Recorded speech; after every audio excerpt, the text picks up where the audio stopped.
I wasn't invited to the family gathering. In the very house I'd helped pay for, with my own money, half of it straight from my savings. But what really stopped me cold wasn't my son's silence. It was 2 weeks later, when my daughter-in-law stepped into the backyard with an appraiser right beside her, sizing up my house, like I was already 6 feet under. They figured I was just some old mom they could shove aside without a second thought. They had no clue I'd already started making my own plans the minute they shut me out. Eleanor, we decided to keep the family get-together small this year. Just the 3 of us and the kids. You understand, right? You probably need your peace and quiet anyway. That text from my daughter-in-law, Vanessa, hit my phone at 7:12 on a Tuesday morning. I was sitting in my kitchen in a quiet suburb outside Chicago, sipping coffee that had already gone lukewarm, staring out at the backyard. It wasn't a shock, more like a confirmation of what I'd been feeling for a while. Ever since my husband passed 3 years ago, Vanessa had been slowly trying to run the show. My son Ryan didn't say a word. He never did when she made the calls. I set the phone down. I'm 64, a retired accountant. I don't cry over text messages. I analyze them. You need your peace and quiet was code for, we want your house for the weekend, but without you in it. They probably assumed I'd head over to my sister's place in Milwaukee like I did last year. But this time, something cool and crystal clear rose up in me. If I wasn't part of the inner circle anymore, there was no reason for me to keep bankrolling their comfortable life. I got up, walked over to my filing cabinet, and pulled out the green folder. I knew exactly how much I'd been sending their way every month for that house I'd co-financed. I covered the upkeep, the insurance, even the lawn service, because Ryan was always so stressed at the office. The numbers added up to a chunk of change money I could have used for the trips I kept putting off. Vanessa thought I was an endless ATM she could tap whenever she felt like it, then ignore the rest of the time. She was dead wrong. I grabbed my car keys and headed into town. First stop wasn't a lawyer. It was the bank then, the county recorder's office. I needed to know exactly where I stood before I started tipping over the first domino. The banker downtown had known me for decades. Mrs. Harlan. You want to stop the automatic payments on your son Ryan's mortgage contribution. He looked surprised. I just nodded. And close out the joint maintenance account? Yes, please. Effective immediately, I said calmly. No drama, just signatures. When I walked out of the bank, I felt lighter than I had in years. I'd been acting out of duty for so long, but that duty had become one-sided. If Vanessa was cutting me out of the family weekend, I was cutting her out of my budget. Back home, I moved to the next step. I lived in a spacious ground-floor unit in a building I owned outright. Ryan and Vanessa lived in that newer house on the edge of town that I'd helped fund. Vanessa had already dropped hints that my place was way too big for one person. She'd been making plans for my estate before I'd even thought about checking out. I called an old real estate friend from my working days. Greg, I need a fair market valuation on my property. Keep it quiet, no for sale signs in the yard. That afternoon, Ryan stopped by. He looked nervous. Mom, did you get Vanessa's text? It's really just because the kids have so many sports things going on, and we didn't want any extra stress. I looked at him. My son, who couldn't even meet my eyes. I understand completely, Ryan, I said gently. Actually, it works out great for me. I've decided to make some changes in my life. You might want to sit down with Vanessa tonight and talk about your finances. He frowned but didn't ask questions. He was used to me handling everything. As he left, he didn't even notice I'd already changed the locks on the garden shed, where he stored his winter tires. First move made. The quiet in the house suddenly felt like pure gold. The next few days, I stayed busy. I went through my files and realized I'd shelled out nearly $45,000 over the years for so-called emergencies that mostly came down to Vanessa's expensive tastes. New patio furniture because the old stuff wasn't cute anymore. Private piano lessons for my granddaughter that she rarely showed up for. I made a simple list, no emotional rant, just the numbers. Numbers were the language I spoke best. On Thursday, Vanessa called. Her voice was all sugar, which meant trouble. Eleanor, honey, Ryan said you mentioned something about finances. Was there an issue with the pool service payment? I leaned back in my chair.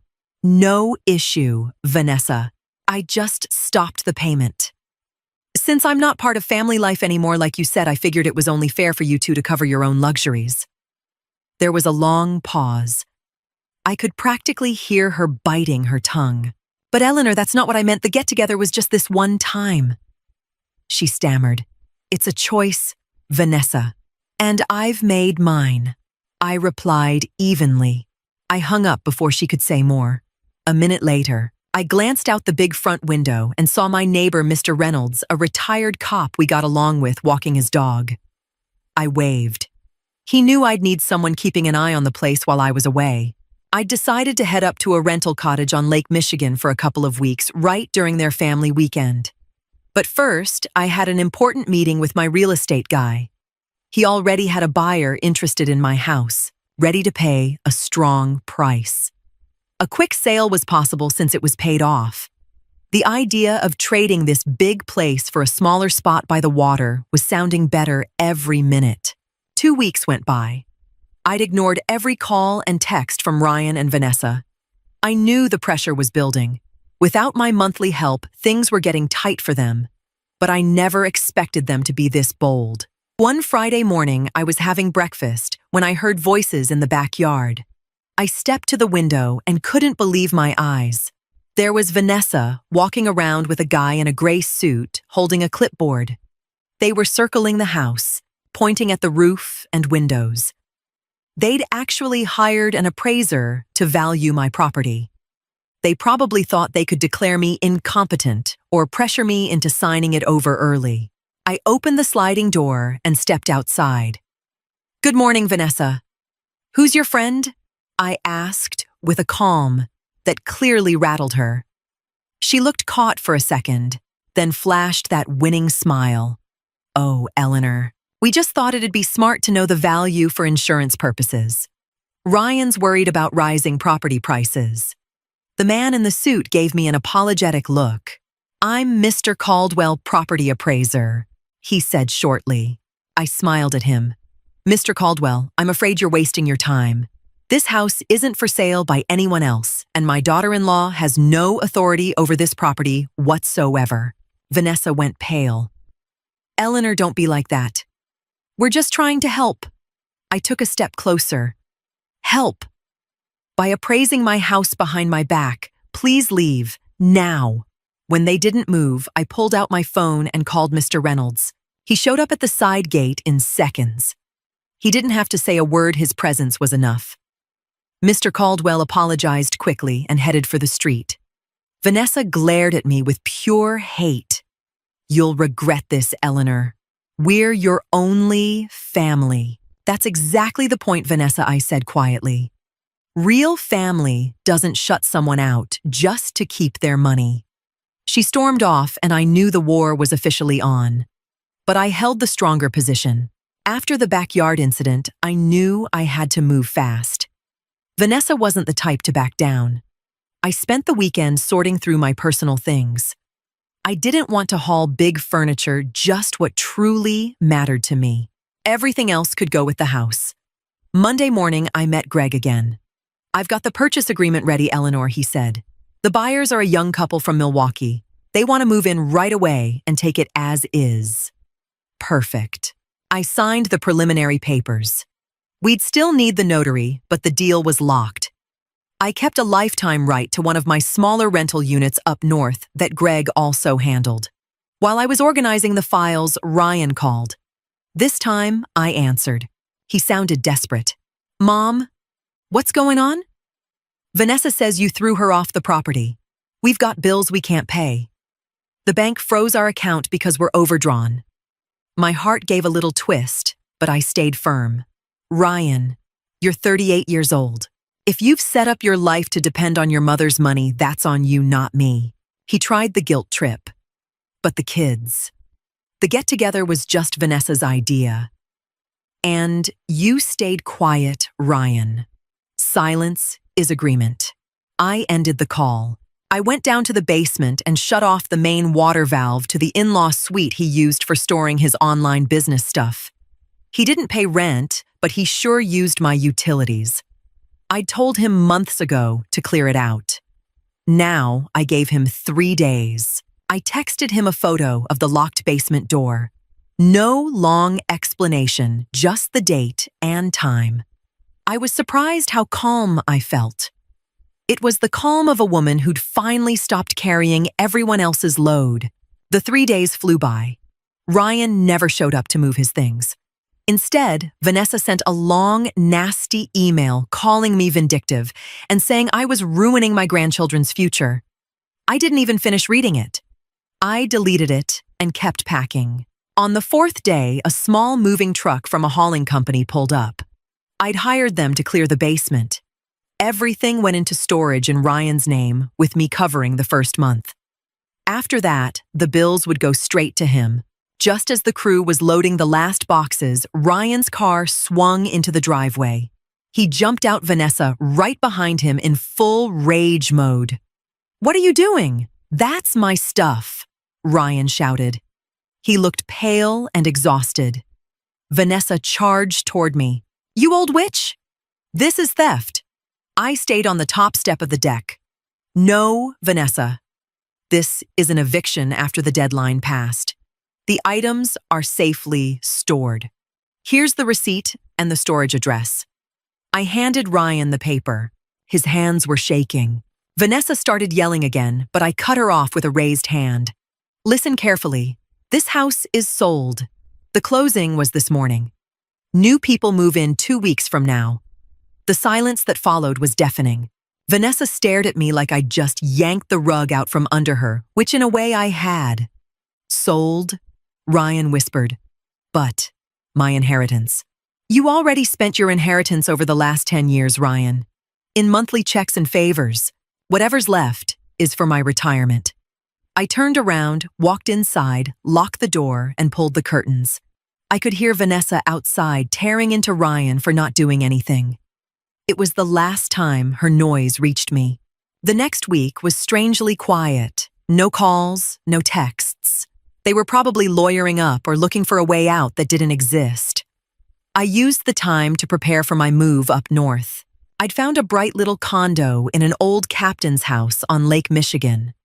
It was exactly what I needed: 1 bedroom, a big living room with dune views, and a modern kitchen.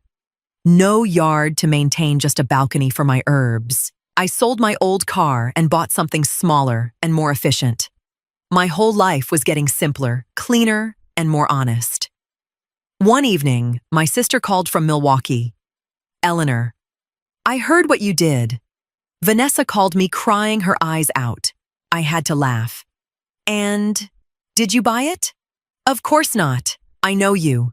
If you went this far, they earned it." "But what about Ryan? He's still your son." "He is my son, yes. But he needs to learn how to stand on his own 2 feet. If he lets Vanessa tell him how to treat his mother, he has to live with the consequences." We talked for a long time about the old days. It felt good knowing I had real support that wasn't tied to money. The next day, the mail brought a letter from a bank. Ryan had tried to take out a loan and listed me as a co-signer without asking. The bank wanted confirmation of my signature. I drove straight there and made it clear it was unauthorized.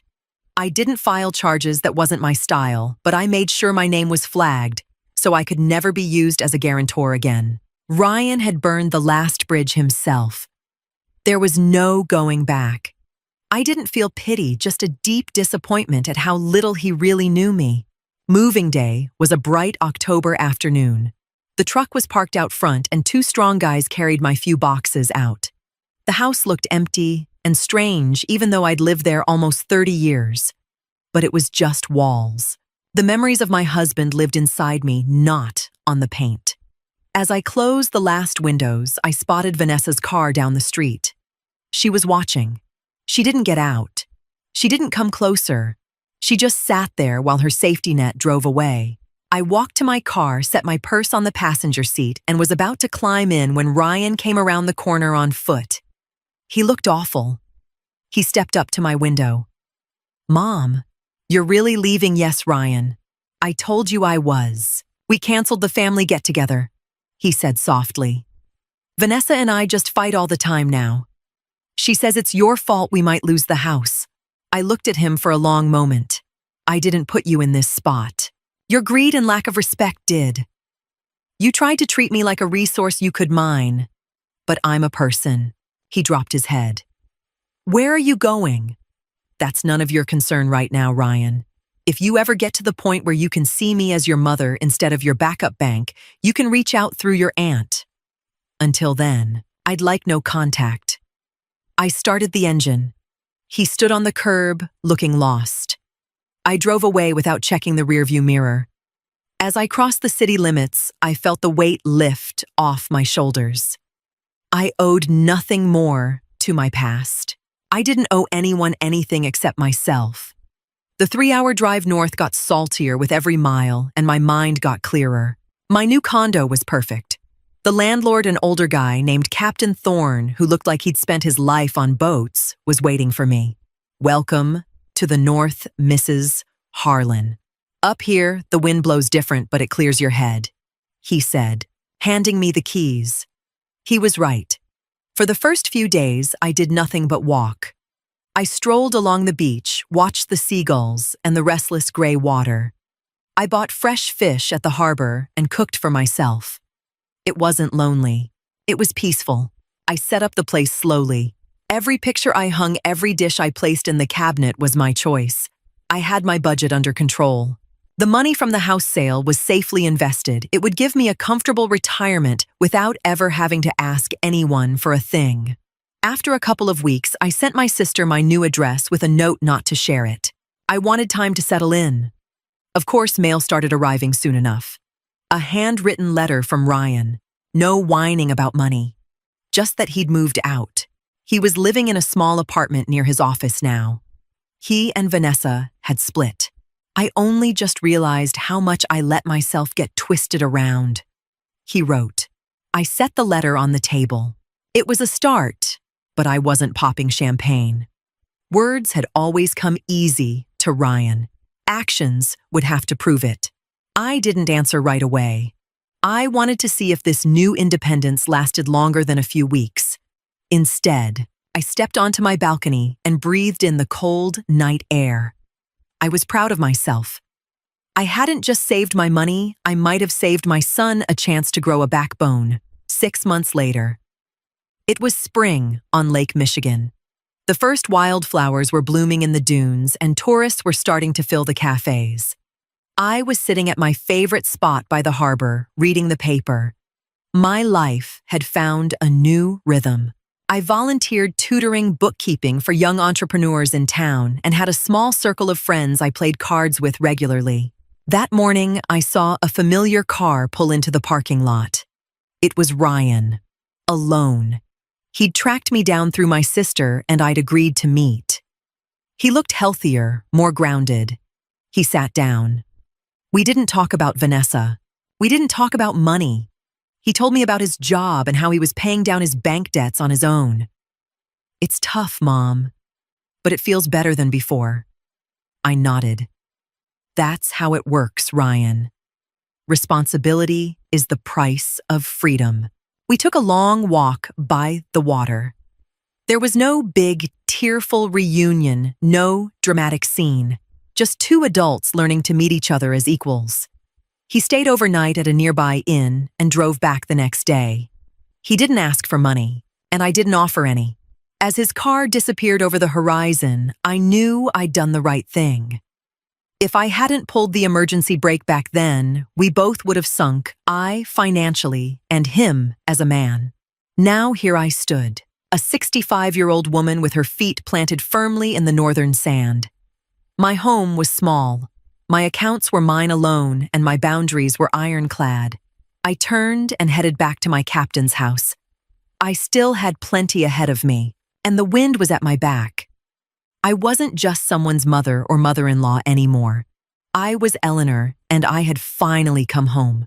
Sometimes losing your spot in the family is how you find yourself again.